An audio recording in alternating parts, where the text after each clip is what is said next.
विषय में ही गाया गया था, प्यार भले ही कर ले कोई, निभाना है तो सती की तरह निभा के दिखाना, इसे निभाए तो मैं जानू। सदा चकोरों की वो आंखें निहारा करती हैं ऊपर को, नील गगन में जाकर के भी चंदा पाए तो मैं जानू।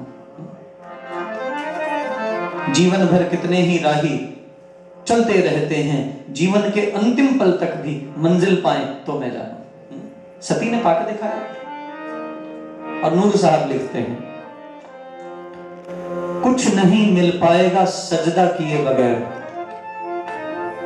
कुछ नहीं सजदा किए बगैर, वो कहां होता है खुश पूजा किए बगैर, वो कहां होता है खुश पूजा किए बगैर।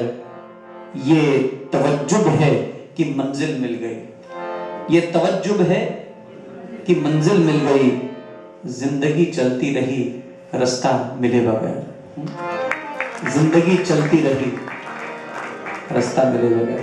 अच्छा एक बात बताओ, मैंने आपको ताली बजाने के लिए कहा था, मैंने कहा बजाओ, लेकिन अगर बजानी है तो खुल के बजाओ।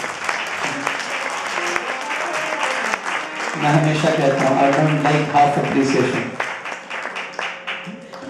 आधी अधूरी अप्रिसिएशन अच्छी नहीं होती, करनी है तो पूरी करो, नहीं तो बिल्कुल मत करो।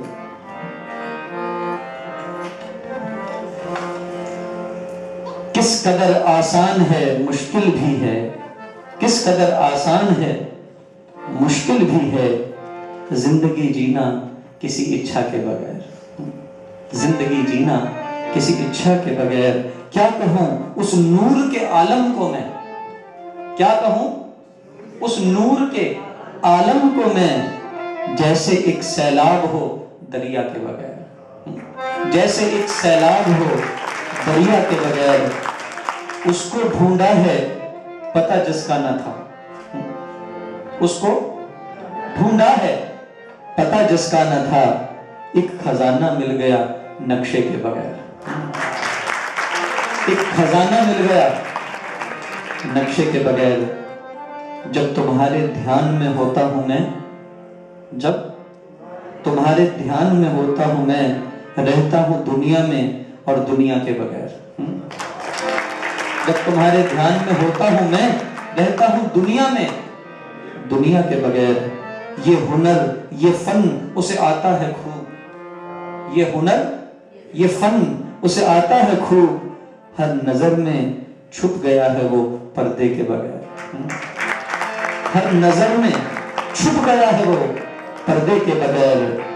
एक ऐसी रोशनी की है तलाश, एक ऐसी रोशनी की है तलाश, जिस्म हो जाए मगर साए के बगैर, जिस्म हो जाए मगर साए के बगैर। जैसे अंतिम पृष्ठ नॉवेल में न हो, जैसे अंतिम पृष्ठ नॉवेल में न हो, राम का अस्तित्व सीता के बगैर,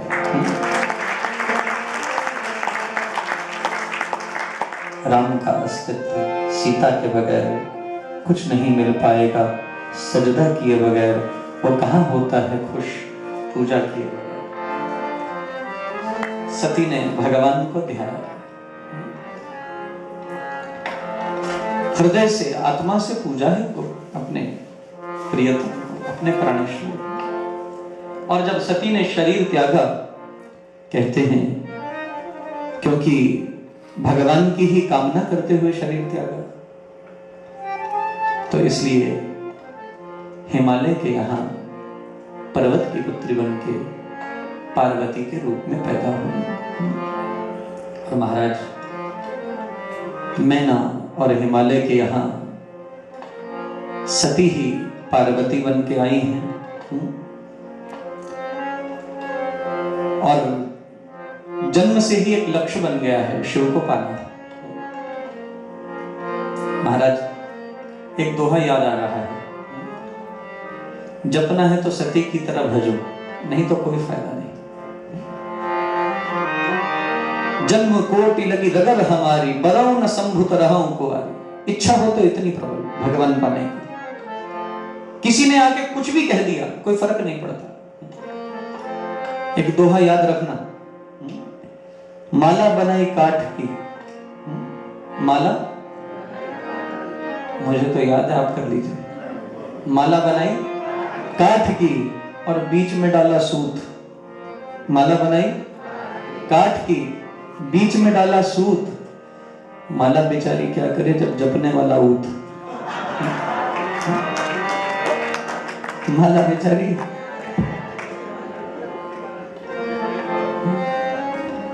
माला बनाई काट की, बीच में डाला सूत। माला क्या करेगी? प्रेम बिना फिरती नहीं है माला हरि के नाम की। माला हरि के नाम की। लंका जीत के लौट आए अयोध्या धाम में। आगे आगे राम राजा, साथ माता जानकी। जब आए वापस सबको कुछ न कुछ दे रहे थे। हनुमान जी को भी माँ वैदेही ने माला उतार के दे दी। माला को लेके दांतों में डाल के मनकों को तोड़ने लगे।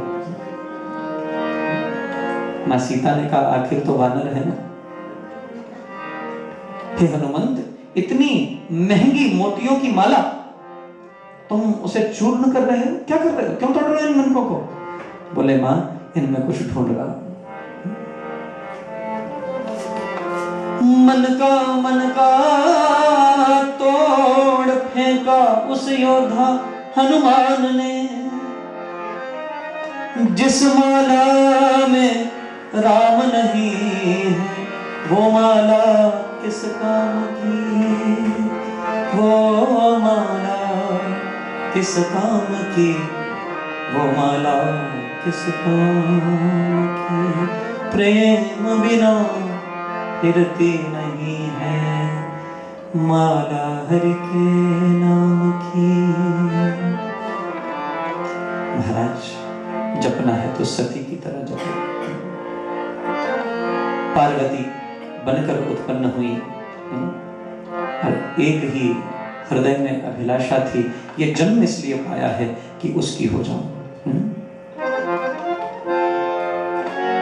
महाराज आओ मेरी सखियों, मुझे मेहंदी लगा दो, मुझे श्याम सुंदर की दुल्हन बना दो। ये भाव होना चाहिए गोविंद से ब्याह जाने का। मैं न्यूजीलैंड में यात्रा कर रहा था और हम परिभ्रमण कर रहे थे, तो वहाँ बहुत से माउरी लोग आते थे, आइलैंडर्स। तो उन्होंने, एक आइलैंडर ने मेरे से पूछा कि why do you put this paste on your forehead? ये लेप क्यों करते हैं आप मस्तक पे? मैंने कहा भारतीय सभ्यता में जब कोई ब्याहता स्त्री होती है ना, उसका एक चिन्ह होता है।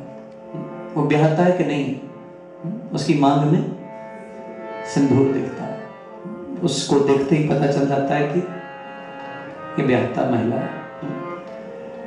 महाराज हमारे यहाँ जो ईश्वर को ब्याहे हुए हों वो पूरे मस्तक को रंग लेते हैं। हनुमान जी महाराज ने सीता जी को चुटकी सिंदूर मांग में डालते हुए देखा। पूछने लगे मैया ये क्या कर रही हो? बोले मेरे सौभाग्य की निशानी। बोले तो इसको करने से क्या होता है? बोले राम प्रसन्न होते हैं। अगर राम प्रसन्न होते हो एक चुटकी से, लाल देह लाली लसे अरुधरी लाल लंगू वज्र देह दानव दलन जय जय जय कपिसु। सारा ही लाल कर दिया। आज तक हनुमत सिद्धि करनी हो तो महाराज सिंदूर चढ़ाते हैं, भगवान को प्रसन्न हो जाते हैं, क्योंकि मेरे राम की प्रसन्नता। अखंड सौभाग्य प्राप्त हो। अखंड सौभाग्य किसके रूप में मिल सकता है? शंकर के रूप में। पार्वती बन के उत्पन्न हुई और जब पार्वती बनी तो महाराज समाचार फैला और नारद जी आए परिभ्रमण करते हुए। नारद जी ने आके हिमालय को बधाई दी पुत्री के जन्म की।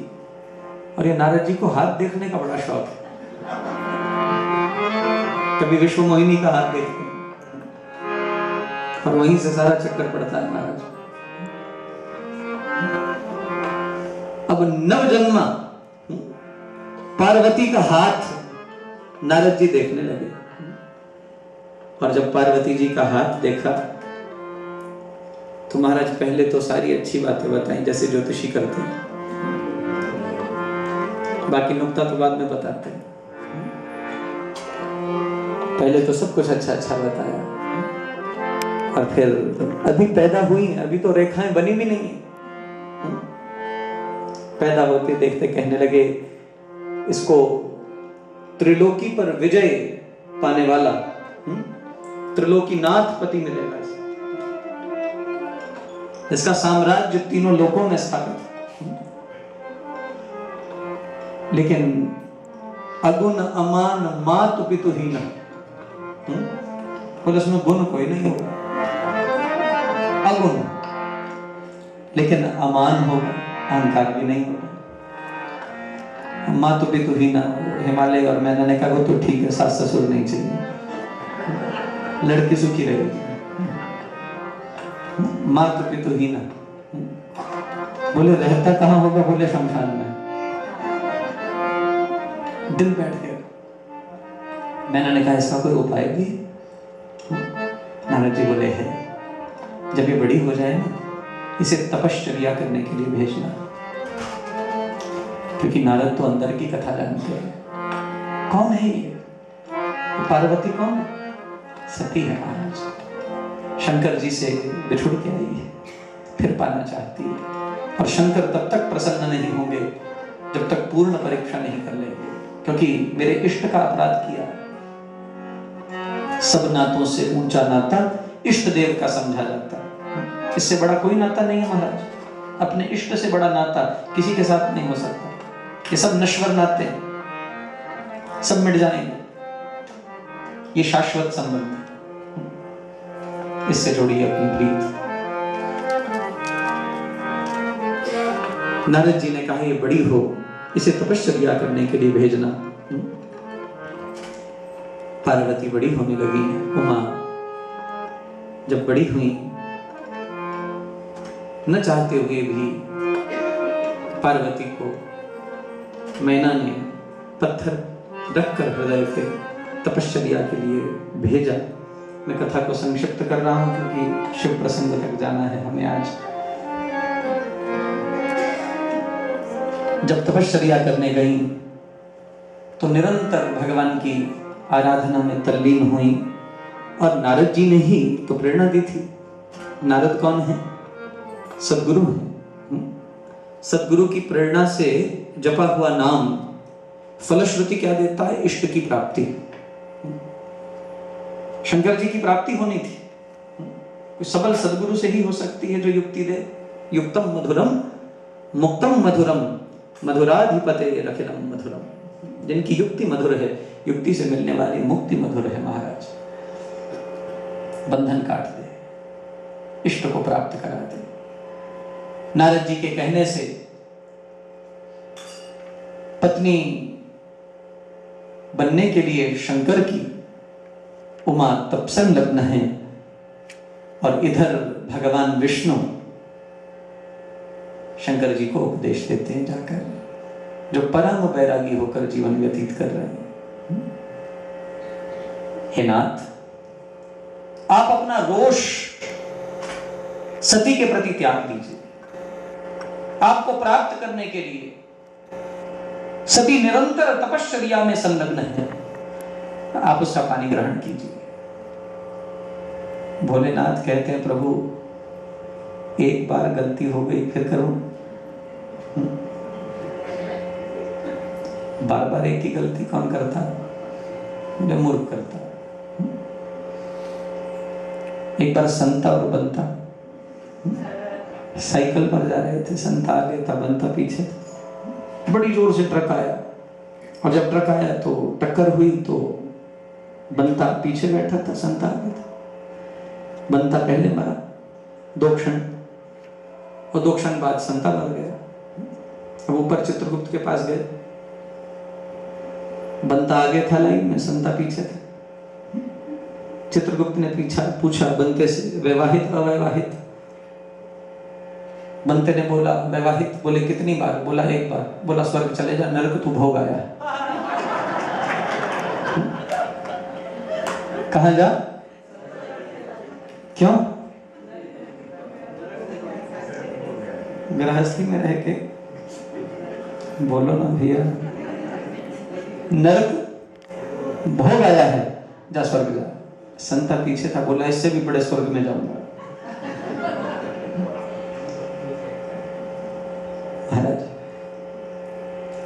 संते से पूछा चित्रगुप्त ने, वैवाहित अवैवाहित? तैयार हो गया था वो, जैसे इमिग्रेशन की लाइन में खड़े होते हैं, इमिग्रेशन ऑफिसर पूछता है, पीछे वाला कान देके रखता है, क्या बोल रहा है, क्या उत्तर देना है, प्रिपेयर करता है। कई बार प्रिपरेशंस भी भारी पड़ जाती है, याद रखना। अपनी बुद्धि का प्रयोग कीजिए, क्योंकि नकल के लिए अकल चाहिए। अब ज्यादा चतुराई दिखाओगे तो महंगी पड़ेगी। पूछा वैवाहित है वैवाहित? बोला वैवाहित। बोला कितनी बार? बोला 4 बार। बोले एक काम कर, रौरव नरक में जा। कहा? रौरव नरक में, सबसे भयंकर नरक है रौरव नरक। बोले रौरव नरक में जा। बोले ये तो बड़ी नाइंसाफी। बनता आया था, उसने कहा वैवाहित है वैवाहित, 1 बार तो आपने उसको स्वर्ग भेज दिया, नरक भोग आया, मुझे नरक क्यों भेज रहे हैं? बोला देखो, यहां दुखियों के लिए जगह है, पागलों के लिए नहीं। समझ में आई कि नहीं? दुखियों के लिए तो यहां जगह है, लेकिन पागलों के लिए नहीं। जो एक ही करती बार बार करे तो पागल। महाराज शंकर जी ने कहा हम दुखी तो है, पागल नहीं है नाथ। ये बंधन अब अच्छे नहीं लगते। भगवान ने कहा देखो, आपको मेरी आज्ञा माननी कि नहीं माननी? मैं आपका क्या हूं? बोले मेरे आप इष्ट हैं। तो मेरी आज्ञा टाल सकते हो? बोले नहीं। तो बोले मेरी आज्ञा माननी ही होगी। तुम्हें सती जो पार्वती रूप में उत्पन्न हुई है उसका वर्णन करना ही होगा। शंकर ने कहा नाथ आपकी आज्ञा है तो शिरोधार्य करता। ये है गुरु भक्ति। शिष्यस्तु को गुरु भक्त अइव। शिष्य कौन है? जो गुरु का भक्त हो, उसकी आज्ञा में पूर्ण विश्वास करने वाला, उसके वचन को कभी काटे नहीं। मात पिता गुरु प्रभु के बानी गई। मात पिता गुरु प्रभु के बानी, बिनहि विचार कदई शुभ जानी। बिनहि विचार कदई शुभ जानी। माता पिता गुरु और भगवान, माता पिता गुरु प्रभु की वाणी क्या है? ये शास्त्र। इन तीनों की वाणी कभी काटते नहीं। बिना ही विचार, विचार किए बिना शुभ जानकर तुरंत कर लेनी चाहिए। शंकर जी ने दूसरी बार प्रभु को कहलवाया नहीं, शिरोधार्य कर लिया। भगवान ने कहा देखो शंकर, सिर में शिरोधार्य तो कर लिया, लेकिन सिर में गंगा बह रही है, कहीं यह आज्ञा गंगा के प्रवाह में चली ना जाए, ध्यान रखना। शंकर जी ने दोनों हाथ जोड़े और कहा मैं हृदय में धारण करता हूं। लेकिन शंकर जी ने सोचा भगवान की आज्ञा तो मान ली, लेकिन बगैर परीक्षा के मैं सती को अपने जीवन में प्रवेश दे नहीं सकता। सप्त ऋषियों को बुलाया और इधर जितने देवी देवता थे वे तारकासुर से संतप्त थे और सब चाहते थे शंकर जी का विवाह हो, ताकि उनसे तारकासुर को मारने वाला पुत्र उत्पन्न हो। महाराज इधर देवी देवताओं का स्वार्थ, उधर भगवान की आज्ञा, दोनों साथ जुड़ गए। सप्त ऋषियों को भेजा गया।